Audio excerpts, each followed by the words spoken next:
Good morning students, welcome to your class again. आज का हमारा टॉपिक है how many parties should we have.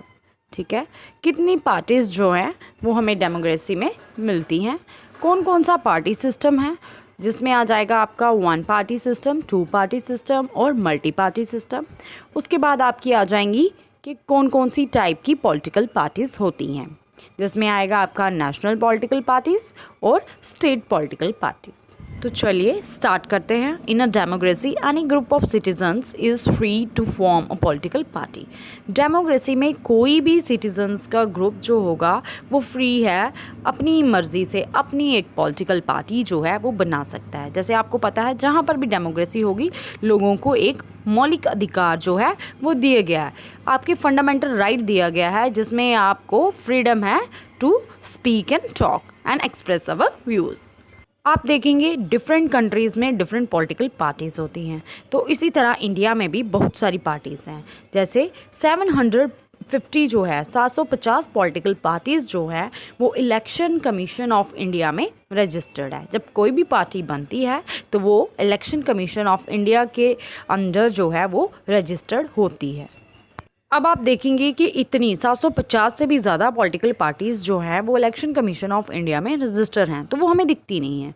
हाँ, लेकिन ये जो बड़ी पार्टीज़ हैं, जो यहाँ ये सभी पार्टीज़ जो हैं ये रजिस्टर तो हैं, पर लेकिन इनमें से कुछ जो मेन पार्टीज़ हैं वही सीरियस होकर इस इलेक्शंस में पार्टिसिपेट करती हैं, और कुछ ही पार्टीज़ जो हैं वो इलेक्शंस में जीतती हैं और अपनी गवर्नमेंट जो है वो बनाती हैं।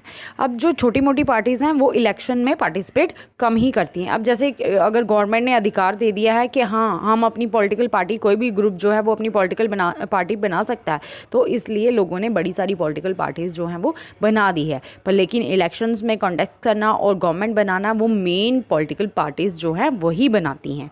अब आप देखेंगे कि कितनी कौन कौन सी जो पार्टी हैं वो ज़्यादा इफ़ेक्टिव और मेजर पॉलिटिकल पार्टीज़ हैं हमारी डेमोक्रेसी में।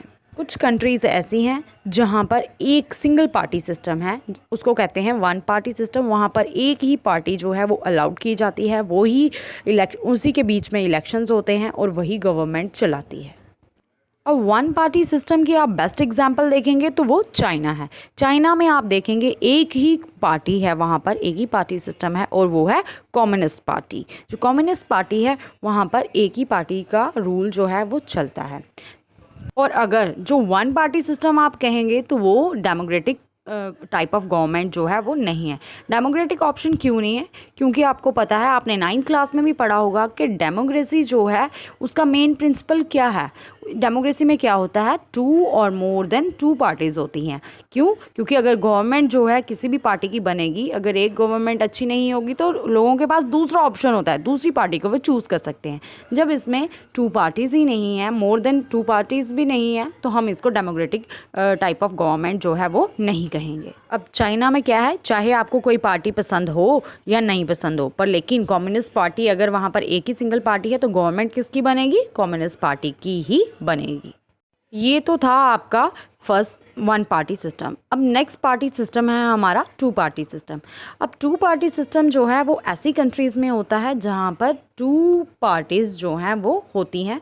गवर्नमेंट जो बनती है वो 2 पार्टीज़ के बीच में बनती है। ऐसा नहीं होता है कि वहाँ पर और छोटी छोटी पार्टीज़ नहीं हैं, पर लेकिन मेन वहाँ पर कौन सी पार्टीज़ होंगी? सिर्फ ओनली 2 पार्टीज़। जो चांसेस होंगे गवर्नमेंट बनने के वो दोनों पार्टीज़ में से किसी एक पार्टी के बनेंगे। और इसकी जो एग्जांपल है यूएस एंड यूके। यूएस और यूके में वहाँ पर आप देखोगे 2 मेन पार्टीज़ जो हैं वो आपको देखने के लिए मिलती हैं, United states and United kingdom. ये ऐसी कंट्रीज़ हैं यहाँ पर 2 पॉलिटिकल पार्टीज़ जो हैं वो मोस्टली इलेक्शंस में पार्टिसिपेट करती हैं। अब आप सोचेंगे कि क्या जो 2 पार्टी सिस्टम है ये डेमोक्रेटिक गवर्नमेंट है? हाँ, जहाँ पर 2 पार्टी सिस्टम है इसको हम डेमोक्रेटिक गवर्नमेंट कहेंगे। क्यों? क्योंकि यहाँ पर लोगों के पास जो है वो ऑप्शन है, अगर एक पार्टी जो है वो उनको पसंद नहीं है तो वो सेकंड पार्टी को चुन सकते हैं। अब थर्ड पार्टी सिस्टम जो है वो है हमारा मल्टी पार्टी सिस्टम, जिसमें क्या होता है, वो 2 से ज़्यादा पार्टीज जो हैं वो इलेक्शन में पार्टिसिपेट करती हैं, जिसमें बड़ी सारी पार्टीज़ करती हैं पार्टिसिपेट। मल्टी पार्टी सिस्टम जो गवर्नमेंट का है, इसमें आपको कॉलेजियन गवर्नमेंट भी मिलती है। कॉलेजियन गवर्नमेंट का क्या मीनिंग होता है? कॉलेजियन गवर्नमेंट ऐसी गवर्नमेंट होती है जिसमें एक पार्टी को गवर्नमेंट जो है, एक पार्टी जो है वो विनिंग नहीं होती, उसको अगर जीतने के लिए थोड़े से वोट कम पड़ रहे हैं तो वो दूसरी किसी पार्टी के साथ हाथ मिला के गवर्नमेंट बनाती है। इसमें जो है हम डिफरेंट अलाइंस भी बनाते हैं, जैसे एनडीए हो गई, यूपीए हो गई। एनडीए आप सोचोगे क्या है, तो एनडीए नेशनल डेमोक्रेटिक अलाइंस है। दूसरी यूपीए जो है यूनियन प्रोग्रेसिव अलाइंस है। लेफ्ट फ्रंट जो है, इस तरह की हम अलाइंसेस वगैरह जो है वो बनाते हैं कॉलेजियन गवर्नमेंट में। तो स्टूडेंट्स, ये हमने पढ़ा कि कौन कौन सा पार्टी सिस्टम जो है वो हमें डेमोक्रेसी में देखने के लिए मिलता है। नेक्स्ट हमारा टॉपिक होगा नेशनल पार्टीज़।